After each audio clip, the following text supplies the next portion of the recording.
अस्सलाम वालेकुम guys, welcome to another video on classroom idea. एक क्विक अनाउंसमेंट ये है कि ये व्हाट्सएप ग्रुप का मैंने क्यूआर कोड दिया हुआ है। अगर आप डेली टिप्स वगैरह चाहते हैं, मुझसे कांटेक्ट करना चाहते हैं, तो आप जो है इस क्यूआर कोड को स्कैन करके इस ग्रुप को ज्वाइन कर सकते हैं।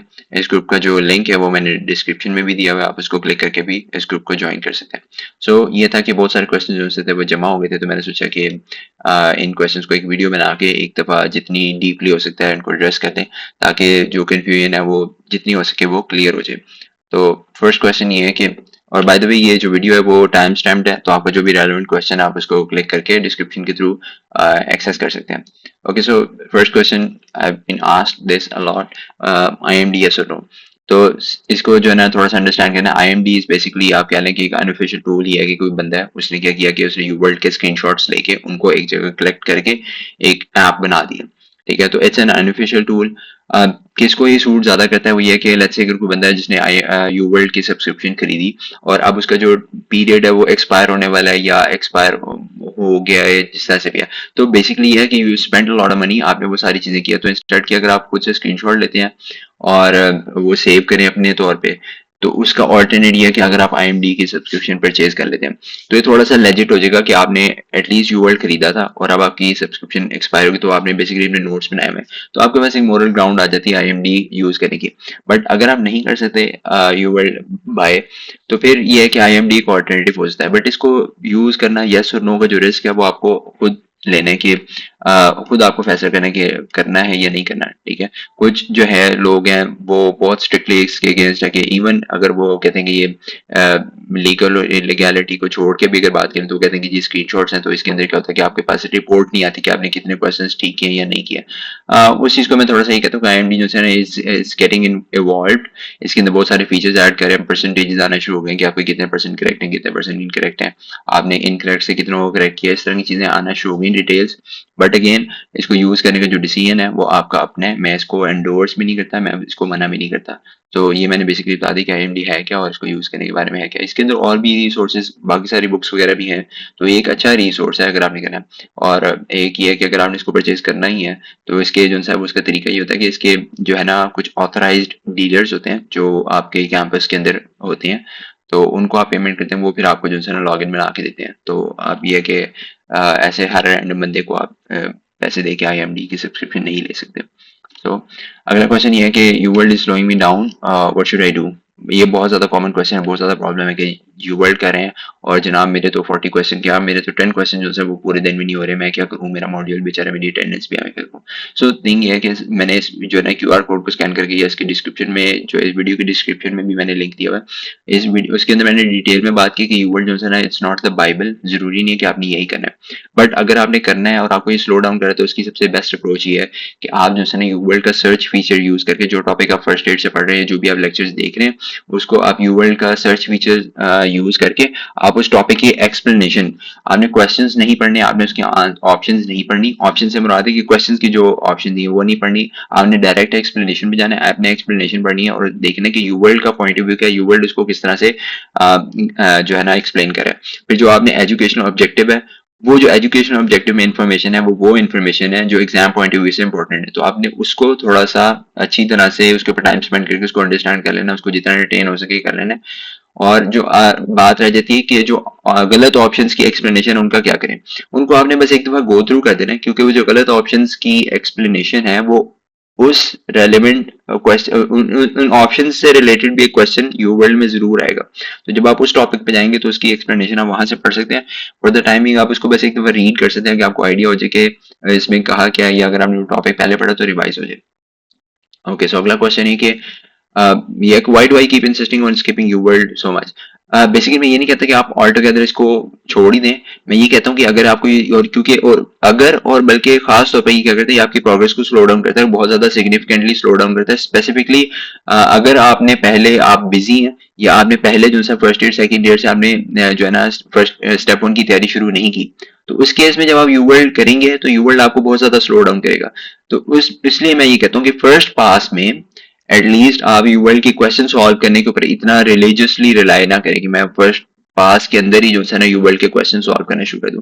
तो फर्स्ट पास के अंदर आई रिकमेंड कि आप जो है इसकी सिर्फ एक्सप्लेनेशंस पढ़ें टू गेट द आइडिया के जो है ना हो क्या रहा है फर्स्ट एड के अंदर, फर्स्ट एड के अंदर चीजें उनकी एक्सप्लेनेशन आपको समझे, then you can move on to testing yourself. और आप जो है टाइम लगा लें, ट्यूटर लगा लें, जो भी मोड आप लगाना चाहते हैं, फिर आप जो है ना यू वर्ल्ड की जब आप क्वेश्चन सॉल्व करना शुरू करेंगे तो आपकी स्पीड भी तेज हो जाएगी और आपका कॉन्फिडेंस भी बहुत ज्यादा बूस्ट हो जाएगा। सो ये चीज है। ओके, फिर आता है एथिक्स जो है उसको कहाँ से प्रिपेयर करें और जो है ना उसका क्या करें, सॉरी व्हाट टू डू आना था। ओके, सो ये है कि जो एथिक्स है इसकी चीज ये है कि एथिक्स का ना कोई एक जनरल रिसोर्स नहीं है। अगर आप ये कहते हैं जी मैंने यू वर्ल्ड कर लूँ सारा एथिक्स के लिए तो क्या मेरा एथिक्स कवर हो जाएगा, तो आंसर इज नो। फिर आप कहते हैं कि मैं उसके लिए साथ जो है एम्बोस ऐड कर लूँ या एम्बोस जरूर करूँ एथिक्स के लिए, तो फिर मेरा क्या होगा, तो आंसर इज के जितने ज्यादा रिसोर्सेज कर लेंगे ऑब्वियसली जंबल अप कर लेंगे तो आपके कहीं ना कहीं चीजें कवर हो जाएंगी, लेकिन उनको रिवाइज करना एक मुसीबत बन जाएगी। तो इसके अंदर ये है कि आपको स्मार्टली प्रिपेयर करना है।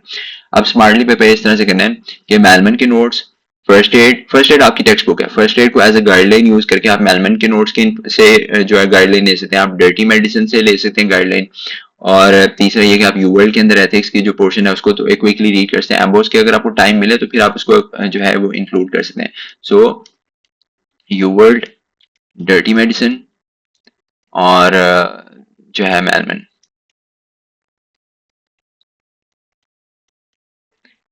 मेलमन सबसे पहले मैं रिकमेंड करूंगा और डर्टी मेडिसिन की एक प्लेलिस्ट है, आई वुड रिकमेंड कि ये पढ़ लें और साथ जो है ना आप फर्स्ट एड जो है उसके जो है चीजें वो आप रीड कर लें। जो चीजें आपको समझ नहीं आ रही आप उसको यूट्यूब से कहीं से भी कोरिलेट करके एक दफा ये चीजें आप कवर कर लें, देन आपके पास टाइम बचे जो कि आपको बचना चाहिए और बच जाएगा। फिर उसके अंदर से ये है कि आप जो है ना जितनी यू वर्ल्ड की एक्सप्लेनेशन हो सकती हैं आप उनको पढ़ लें। उसके बाद जब आप एनबीएमयू वगैरह करेंगे तो आपको इतने सारे जो है एथिक्स के क्वेश्चंस आप एनकाउंटर करेंगे कि आपको आपकी अच्छी खासी प्रैक्टिस हो जाएगी। तो आपको मोस्ट लाइकली एम्बॉस के ऊपर मूव करने की जरूरत पड़ेगी नहीं, बट स्टिल अगर आप मजीद प्रैक्टिस करना चाहते हैं, आपके पास टाइम अलाउ करता है, then you can move on and add AMBOSS अपनी लिस्ट पे। Again it's all about the time that you have at your hand. तो ये नहीं है कि आपको टाइम नहीं है और आप जो है ना फ्रीक आउट करना शुरू कर दें कि टाइम तो में नहीं है मैं किस तरह से करूँ चीजें। तो ये है कि आप प्रायोरिटी वाइज लेके चले चीजें, आपके लिए चीजें आसान हो जाएंगी, चीजों को फॉलो करना ईजी हो जाएगा। Okay, so how to study with modules second year, third year, fourth year. अभी है कि जब मैंने एमबीबीएस किया था तो इट वाज एनुअल सिस्टम, तो इसलिए मुझे एनुअल सिस्टम के अकॉर्डिंग ज्यादा पता था। तो अभी I have come to know about के मॉड्यूल सिस्टम में क्या होता है thanks to one of my students. तो इसमें ये होता है कि सेकंड ईयर जो है सेकंड ईयर में आपके पास पैथोफिजियो, जो चीज मुझे पता है कि सेकंड ईयर तक आप पढ़ते हैं फिजियो और एनाटमी, सही है। तो चीज ये है कि जब आप फिजियो और एनाटमी पढ़ रहे होंगे सारे सिस्टम्स की, यानी कि सेकंड ईयर तक आप सारे जो बॉडी के सिस्टम्स हैं उनकी फिजियो और एनाटमी पढ़ चुके होंगे। सेकंड ईयर के अंदर अगर आप शुरू करते हैं, बिगिनिंग ऑफ सेकंड ईयर पे आप शुरू करते हैं, तो वो एक one of the ideal time है जिसमें क्या होगा कि आप जब आपने पहला सिस्टम पढ़ लिया फर्स्ट ईयर में तो आप बहुत ज्यादा ऑक्यूपाइड होंगे, आपको पता ही नहीं चल रहा होगा कि हो क्या रहा है। तो फर्स्ट ईयर तो आप गुजरने देंगे। जब आप सेकंड ईयर शुरू करेंगे तो आप जो जो सिस्टम की फिजियोलॉजी पढ़ रहे हैं और एनाटमी पढ़ रहे हैं आप उसके साथ साथ उसकी पैथोलॉजी को कवर कर सकते हैं, ठीक है। तो उसमें क्या होगा, आप जब उसको साथ साथ कवर करेंगे तो आपका एक दफा सिलेबस की फर्स्ट पास, आपकी सेकंड ईयर के एंड तक आप फर्स्ट पास कवर करने के काबिल हो सकते हैं। इसके अंदर बहुत ज्यादा मेहनत लगेगी लेकिन ये कि इट्स पॉसिबल डूइंग इट। फिर आपके पास थर्ड ईयर और फोर्थ ईयर आता है। थर्ड ईयर फोर्थ ईयर जो है ये आइडियल टाइम है स्टेप वन की प्रिपरेशन शुरू करने के लिए। थर्ड ईयर में अगेन क्योंकि आप जो उनसे फिजियोलॉजी और पैथोलॉजी और जो है फार्मा साथ आप शुरू कर रहे हैं, तो ये जो है ये आपके पास आइडियल टाइम है कि आप इसके साथ साथ जो है वो फर्स्ट एड पढ़ें और फर्स्ट एड से रेलिवेंट जो लेक्चर्स है बीएनबी और जो भी आप वीडियो रिसोर्स यूज करना चाहते हैं आप उसको यूज करके आप जो है थर्ड ईयर के अंदर प्रेप शुरू कर सकते हैं और फोर्थ ईयर के एंड तक आप अपना एग्जाम देने के काबिल हो सकते हैं। आप थर्ड ईयर के अंदर, थर्ड ईयर अगेन एक मेरी परसेप्शन है कि थर्ड ईयर थोड़ा सा डिफिकल्ट ईयर होता है एमबीबीएस का। थर्ड ईयर के अंदर एग्जाम देना थोड़ा सा मुश्किल हो जाएगा, बट आई थिंक आपको थोड़ी अगर आप हिम्मत करते हो तो आप दे सकते हैं। फिर आ जाता है आपको फोर्थ ईयर पे अगेन बहुत ज्यादा आइडियल टाइम है। इसके अंदर आप जो है ना ये कि साथ साथ आप रेलिवेंट सिस्टम्स कर रहे हैं। अगर आपने सेकेंड ईयर का सिलेबस या थर्ड ईयर के अंदर थोड़ी सी रिवीजन किया और अगर आपके पास फोर्थ ईयर के बाद टाइम अवेलेबल है तो आई थिंक ये वाला टाइम इसमें कि आप इसके फोर्थ ईयर के मिड तक आप एग्जाम दे सकते हैं। अगर आपने फोर्थ ईयर के शुरू से शुरू किया तो फॉर 6 मंथ्स के जो आपका टाइम है उसके अंदर क्या है कि आप फोर्थ ईयर अपने जो मॉड्यूल, जब आप 6 मंथ्स के अंदर यूएसएमएल स्टेप 1 की तैयारी शुरू करेंगे तो आपके मॉड्यूल जो है ना उनका सिलेबस भी इसके साथ साथ ही कवर हो जाएगी। तो आपकी जो प्रॉफ की जो आपकी एंजाइटी है ना वो काफी हद तक दूर हो जाएगी, क्योंकि आपके फर्स्ट एड के साथ साथ काफी चीजें जो है वो क्लियर होने शुरू हो जाएगी।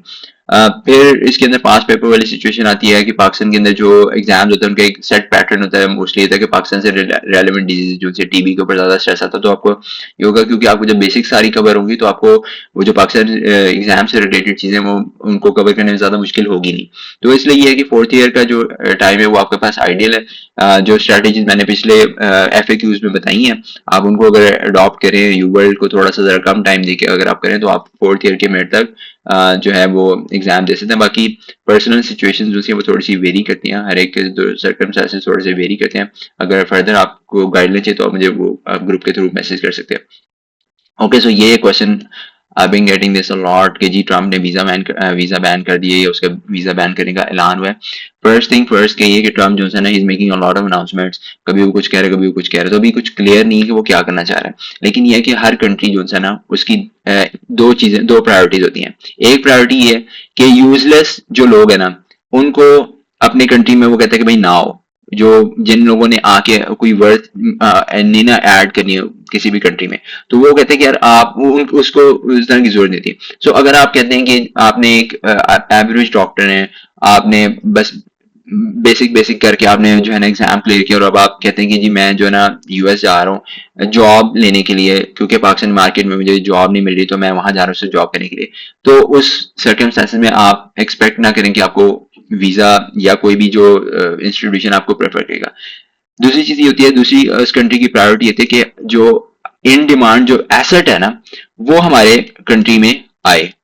ठीक है, तो अगर आपने एग्जाम दिया स्टेप 1 की, आपने स्टेप 2 बहुत अच्छे स्कोर से किया, आपको थोड़ी सी रिसर्च का एक्सपीरियंस है, आपके पास कुछ पैसे हैं, आप यूएस जाते हैं, आप वहां जाके यूएससी करते हैं, क्लिनिकल एक्सपीरियंस लेते हैं, तो उसके बाद क्या होगा वहां पे उस हॉस्पिटल में आप क्लिनिकल वो ले रहे हैं, आप अपने आप को एसेट शो कर रहे हैं, तो बेसिकली वो आपको प्रेफर करेंगे कि आप जो है ना हमारे हॉस्पिटल में है। अच्छा, क्वेश्चन वही रह गया कि वीजा ही नहीं अगर मिल रहा तो हम जाएंगे कैसे। तो वही बात है कि आप पाकिस्तान में रह के when you do start to do research, तो आप हॉस्पिटल किसी भी हॉस्पिटल के साथ आप इन कॉन्टैक्ट आ सकते हैं कि जी हम आपके ना रिसर्च करेंगे, ऑनलाइन हम रिसर्च करेंगे, यहाँ पे आप हमें कोई काम दें, हम आपको जो है वो काम करके देंगे।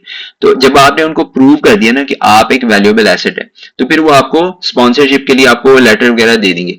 तो इसलिए ये चीज एक्सपेक्ट, मतलब हम ये बहुत इजीली यानी कि कंफर्टेबली ये चीज स्पेकुलेट कर सकते हैं कि 100% ये नहीं होने वाला कि वो वीजा जो है ना ऑल टुगेदर बैन ही कर देंगे कि बिल्कुल आपने आना नहीं, आना ही नहीं है।